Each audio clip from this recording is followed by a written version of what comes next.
السلام علیکم ورحمۃ اللہ وبرکاتہ۔ آج کا درس حضور صلی اللہ علیہ وآلہ وسلم کے وسیلے سے متعلق ہے۔ کیا حضور صلی اللہ علیہ وآلہ وسلم کا وسیلہ صرف آپ کی حیات ظاہری ہی میں لیا جا سکتا تھا یا اس دنیا سے پردہ فرمانے کے بعد بھی لیا جا سکتا ہے؟ عام طور پر حضرت عمر رضی اللہ تعالیٰ عنہ کے دور خلافت میں ہونے والے ایک واقعے کو حدیث کی کتابوں میں جو بیان کیا گیا ہے، صرف اسی سے دلیل پکڑ کر بعض لوگ یہ رائے قائم کر بیٹھے ہیں کہ صرف حضور کی ظاہری حیات ہی میں آپ کا وسیلہ پکڑا جا سکتا تھا، آپ کی اس دنیا سے پردہ فرمانے کے بعد اس کی اجازت نہیں ہے، ہوتی تو حضرت عمر اس کا اہتمام کرتے۔ آئیے میں آپ کے سامنے حضرت عمر ہی کے دور خلافت سے دو روایتیں رکھتا ہوں، اور ان دو روایتوں کو سامنے رکھتے ہوئے آپ کے سامنے مسئلہ بالکل واضح ہو جائے گا۔ پہلی روایت جو عام طور پر پیش کی جاتی ہے، حضرت انس بن مالک رضی اللہ تعالیٰ عنہ اس کے راوی ہیں، بیان کرتے ہیں کہ جب قحط پڑ جاتا تو حضرت عمر رضی اللہ تعالیٰ عنہ حضرت عباس بن عبد المطلب کے وسیلے سے بارش کی دعا کرتے تھے اور عرض کرتے کہ اللہ، ہم تیری بارگاہ میں اپنے نبی مکرم صلی اللہ علیہ وآلہ وسلم کا وسیلہ پکڑا کرتے تھے تو ہم پر بارش برسا دیتا تھا، اور اب ہم تیری بارگاہ میں اپنے نبی مکرم کے معزز چچا کو وسیلہ بناتے ہیں کہ تو ہم پر بارش برسا فرمایا، تو پھر ان پر بارش برسا دی جاتی۔ تو یہ روایت ہے، اسے امام بخاری نے صحیح میں روایت کیا ہے، کتاب الاستسقاء میں حدیث 964، اور اسے پھر امام بخاری فضائل الصحابہ میں بھی ذکر کرتے ہیں، حضرت عباس بن عبد المطلب کے باب میں، ان کی فضیلت کے باب میں حدیث نمبر 3507۔ پھر اس کے علاوہ اسے ابن خزیمہ نے صحیح میں روایت کیا ہے، ابن حبان نے اسے صحیح میں روایت کیا ہے، کیونکہ امام بخاری اور امام مسلم کے علاوہ بھی اور محدثین ہیں جن کی کتب حدیث موجود ہیں، حدیث کی کتابیں موجود ہیں جو درجہ صحیح کی کلاسیفیکیشن میں آتی ہے۔ جو 7 کلاسیفیکیشنز ہیں درجہ صحیح کی روایات کی، تو ان میں صحیح ابن خزیمہ بھی ہے اور صحیح ابن حبان بھی داخل ہے۔ پھر امام طبرانی سے المعجم الاوسط میں، اور امام بہقی سنن الکبریٰ میں، اور امام شیبانی جو ہے اسے الاحاد والمثانی میں روایت کرتے ہیں، اور پھر اسی طرح اور مختلف محدثین نے، علماء نے، ائمہ نے اسے، جیسے ابن عبد البر نے اسے الاستعیاب وغیرہ میں روایت کیا ہے۔ تو یہ ایک روایت ہوگی جو عام طور پر پیش کی جاتی ہے کہ دیکھو حضرت عمر رضی اللہ تعالی عنہ حضور کے چاچا کا وسیلہ لے رہے ہیں، اور وہ مدینے میں موجود تھے، اگر حضور کے پردہ فرما جانے کے بعد بھی حضور کا وسیلہ ہوتا تو حضرت عمر رضی اللہ تعالیٰ عنہ اسے ضرور لیتے۔ اب دیکھیں وہ اس بات کو بھول جاتے ہیں کہ حضور کے چاچا کا جو وسیلہ پکڑا گیا ہے ادھر بھی حضور ہی کا وسیلہ پکڑا گیا ہے۔ اس میں ایک بڑا امپورٹنٹ پوائنٹ ہے، دیکھیں نا کیا کہہ رہے ہیں، وَإِنَّا نَتَوَسَّلُ إِلَيْكَ بِعَمِّ نَبِيِّنَا، ہم تیری بارگاہ میں اپنے نبی کے معزز چاچا کو وسیلہ بناتے ہیں۔ تو اب چاچا تو کسی کا بھی چاچا ہو سکتا ہے نا، لیکن یہاں پہ چاچا کس کا ہے؟ نبی کا ہے، تو نبی کا وسیلہ تو آ گیا نا۔ سمجھ رہے ہیں بات آپ؟ بڑی ٹیکنیکل بات ہے، لیکن یہاں پر بھی حضور ہی کے وسیلے سے دعا مانگی جا رہی ہے انڈائریکٹلی۔ اگر دیکھا جائے تو یہ روایت بھی اپنے اندر کافی ہے، دوسری روایت پیش کرنے کی ضرورت نہیں ہے کہ حضور ہی کا وسیلہ ہے نا، کیونکہ حضور ہی کے چاچا ہیں تو وسیلہ تو حضور ہی کا ہوا۔ سمجھ آ رہی ہے بات آپ کو؟ اب میں کہوں کہ یہ سید شاہ یوسف الدین کا بیٹا ہے تو ریفرنس تو سید شاہ یوسف الدین ہی ہوئے نا۔ تو any way the bottom line is کہ وہ اس بڑی ٹیکنیکل سی بات ہے لیکن بڑی عام فہم بات ہے، اس کو نظر انداز کر جاتے ہیں۔ اور کیونکہ ان کا مقصد کیا ہوتا ہے؟ کیونکہ ان کا مقصد یہ ہوتا ہے کہ نبی جب پردہ فرما گیا تو کہو کہ مردہ ہے، انا للہ و انا الیہ راجعون۔ وہ نبی کی قبر میں حیات کو عام برزخی حیات کی طرح لیتے ہیں، وہ کہتے ہیں نہیں یہاں نہیں ہے، وہ بس برزخ میں تو پھر ساری ارواح زندہ ہیں، برزخ میں تو پھر شہداء بھی زندہ ہیں۔ تو شہداء کو خاص زندہ کہنے کا پھر کیا مقصد ہوا اگر سب کی برزخی حیات ایک جیسی ہے؟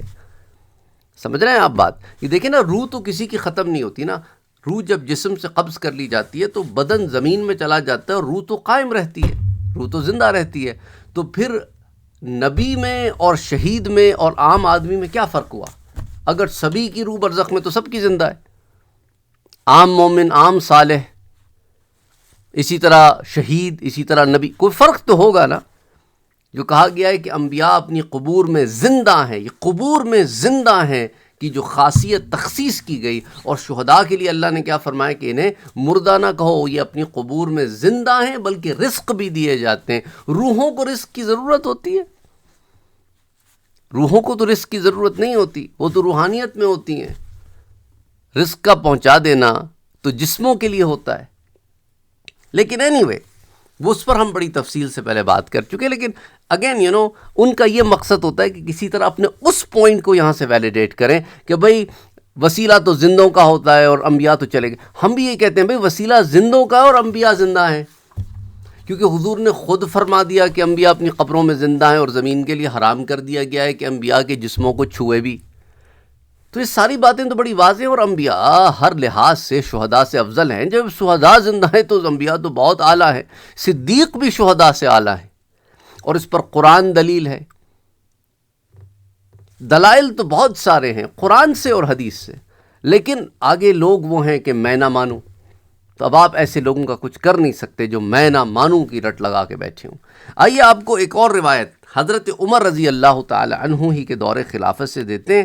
حضرت مالک دار رضی اللہ تعالی عنہ سے روایت کرتے ہیں. حضرت عمر بن خطاب رضی اللہ تعالی عنہ کا دور خلافت ہے، ان کا زمانہ ہے. وہ کہتے ہیں کہ لوگ قحط میں مبتلا ہو گئے.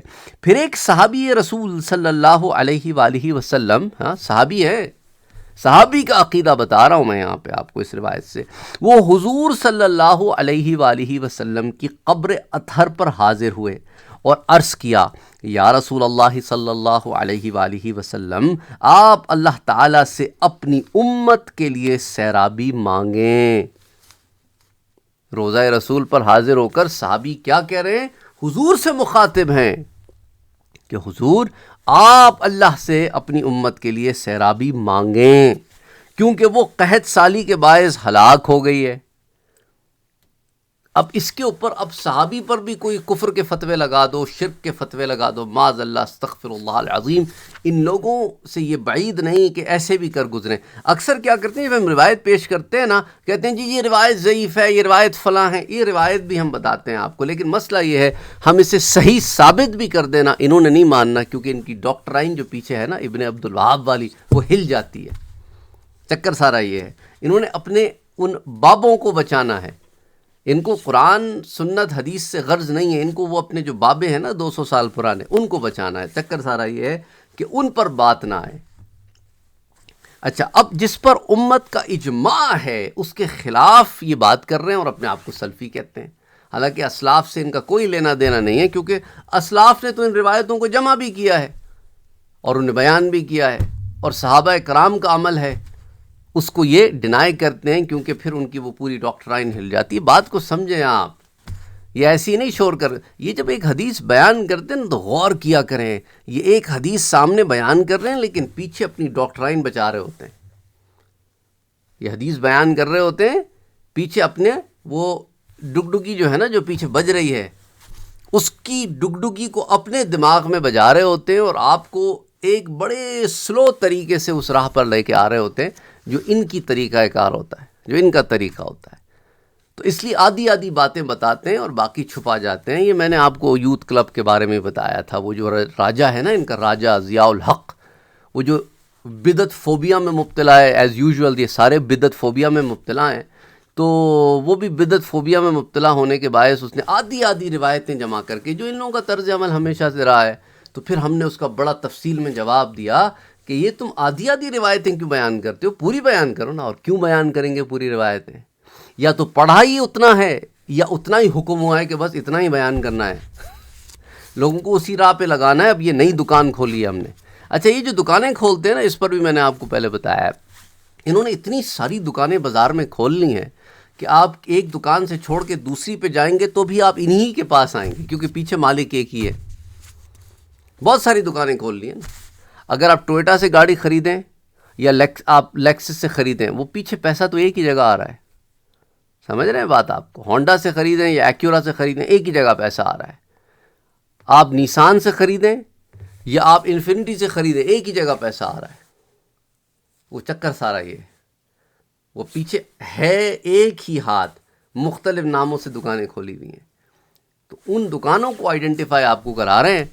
بہرحال اگلی روایت جو ہے یہ دیکھیں نا، یہ روایت کتنی واضح ہے۔ پھر ہم آگے بات کرتے ہیں، آگے کیا ہوا۔ پھر خواب میں حضور صلی اللہ علیہ وآلہ وسلم اس صحابی کے پاس تشریف لائے اور فرمایا عمر کے پاس جا کر عمر کو میرا سلام کہو اور عمر کو بتاؤ کہ تم سیراب کیے جاؤ گے، اور عمر سے یہ بھی کہہ دو کہ دین کے دشمن سامراجی تمہاری جان لینے کے درپے ہیں، عقل مندی اختیار کرو، عقل مندی اختیار کرو۔ پھر وہ صحابی حضرت عمر رضی اللہ تعالیٰ عنہ کے پاس آئے اور انہیں خبر دی، تو حضرت عمر رو پڑے اور فرمایا اے اللہ میں کوتاہی نہیں کرتا مگر یہ کہ عاجز ہو جاؤں۔ انہوں نے صحابی کو پکڑ کے یہ نہیں کہا کہ کیا کہتے ہو، یہ تو شرک ہو گیا، تو نبی کی قبر پہ جا کے نبی سے کہتے ہو کہ اللہ سے دعا کرے ہماری سیرابی کے لیے۔ حضرت عمر نے یہ نہیں کہا بلکہ رو پڑے حضرت عمر رضی اللہ تعالیٰ۔ فبکا عمر، حضرت عمر رو پڑے، ثم قال یا ربی، اس کے بعد اللہ سے دعا کی کہ اللہ میں کوتاہی نہیں کرتا مگر یہ کہ عاجز ہو جاؤں، اپنی طرف سے میں پورا خیال رکھتا ہوں، آگے تیری مرضی۔ اچھا، اب یہ جو روایت ہے اس پر میں نے آپ سے کہا تھا نا، اسے ابن ابی شیبہ نے روایت کیا المصنف میں، اور یہ امام بخاری سے پہلے کے محدثین میں سے ہے، حدیث نمبر 32,002۔ امام بہقی اسے دلائل النبوہ میں لاتے ہیں، امام بہقی کا عقیدہ دیکھیں نا آپ، اور اس میں حدیث، اچھا پھر اس کے علاوہ ابن عبد البر اسے الاستعیاب میں لاتے ہیں، امام سبکی اسے شفاء السقام میں لاتے ہیں، الہندی اسے کنز العمال میں لاتے ہیں، حدیث 23,535۔ اور ابھی میں ایک اور نام آپ کو دینے جا رہا ہوں، یہ ان لوگوں کے لیے بڑا ہلا جلا دینے والا نام ہوگا جو اپنے آپ کو سلفی کہتے ہیں اور اس حدیث کے بارے میں کہتے ہیں کہ یہ حدیث جو ہے اس میں یہ جھول ہے، وہ جھول ہے، فلانا۔ یہ دیکھیں جی، اسے ابن تیمیہ نے روایت کیا ہے، اقتضاء الصراط المستقیم کی جلد نمبر 1 صفحہ 373 پر۔ ان کا حال یہی ہے کہ انہیں ان کے گھر کی کتابوں سے دکھا دو نا تو پھر بھی یہ گاؤں گاؤں گاؤں گاؤں کرتے رہتے ہیں، نہیں جی وہ جی میں جی یہ جی وہ جی کرتے ہوئے سائڈ لے کے نکل جاتے ہیں، یا پھر ابن تیمیہ کی نہیں ہم نے تو ابن تیمیہ کے تو ابن تیمیہ نے اس طرح کی باتیں کرتے نظر آئیں گے، یا پھر کچھ 4-5 اور لوگوں کے ریفرنسز لا کے نیچے کامنٹ سیکشن میں پوسٹ کر دیں گے، یا آپ کو قرآن کی آیات غلط مفہوم سے پیش کرتے نظر آئیں گے، یا آپ کو ہی سیٹ شی سیٹ کرتے نظر آئیں گے، یا پھر بہت ہوا تو نیچے قبر پرست لکھ کے چلے جائیں گے۔ ان کی 4-5 اسٹریٹجیز ہیں، جب ان سے کچھ نہیں بنتا نا تو سلواتیں سناتے ہیں اس عورت کی طرح جو محلے میں لڑنے آتی ہے نا، اس کے پاس ہوتا کچھ نہیں، کمر پہ ہاتھ رکھ کے بس باتیں سنا کے چلی جاتی، بس دعوے ہوتے ہیں اور کچھ نہیں۔ سر ریفرنسز ہیں یہاں پہ ہیں، ابن تیمیہ نے بھی اسے بیان کیا ہے۔ اچھا اور آ جائیں، ابن تیمیہ کے ایک شاگرد ہیں جنہیں آپ بہت زیادہ پڑھتے ہیں، ابن کثیر، انہوں نے بھی اسے البدایہ والنہایہ کی جلد 5 صفحہ 167 پر بیان کیا ہے۔ وقالا، اور آگے کہتے پتہ ہے کیا ہیں، اسنادہ صحیح، اس کی سند درجہ صحیح کو پہنچتی ہے، اور العسقلانی نے اسے الاصابہ میں روایت کیا ہے، جلد 3 صفحہ 484۔ وقالا، اور آگے کہتے ہیں امام حجر عسقلانی رحمۃ اللہ علیہ کہ اسے رواہ ابن ابی شیبہ، اسے ابن ابی شیبہ نے روایت کیا المصنف میں، جو میں نے آپ کو ریفرنس دیا حدیث 32,002، بِإِسْنَادٍ صحیح، صحیح سند کے ساتھ روایت کیا ہے۔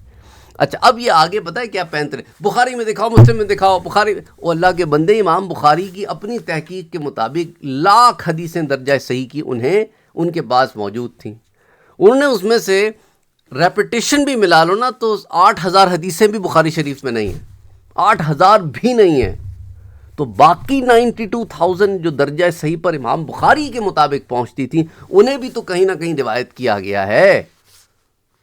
لیکن میں نہ مانوں کی رٹ آپ ان سے سنیں گے، اب بھی سنیں گے اس درس کے نیچے آگے بھی انہوں نے، کیونکہ انہیں پڑھایا یہ گیا ہے، انہیں خبر ہی کوئی، یہ مقام نبی سے واقف ہی نہیں ہے، یہ بس باتیں کرتے پھرتے ہیں، انہوں نے قرآن پڑھا ہے سمجھا نہیں ہے، حدیثیں پڑھی ہیں سمجھی نہیں ہیں، سمن بکمن عمیون والے ان کا حساب ہے. اللہ انہیں ہدایت دے. اور سواد اعظم کے خلاف یہ اپنی رائے رکھتے ہیں، اور سواد اعظم کے خلاف جو اجماع امت کے خلاف ایک رائے ہے اسے کوئی حیثیت حاصل نہیں ہوتی. السلام علیکم ورحمۃ اللہ وبرکاتہ.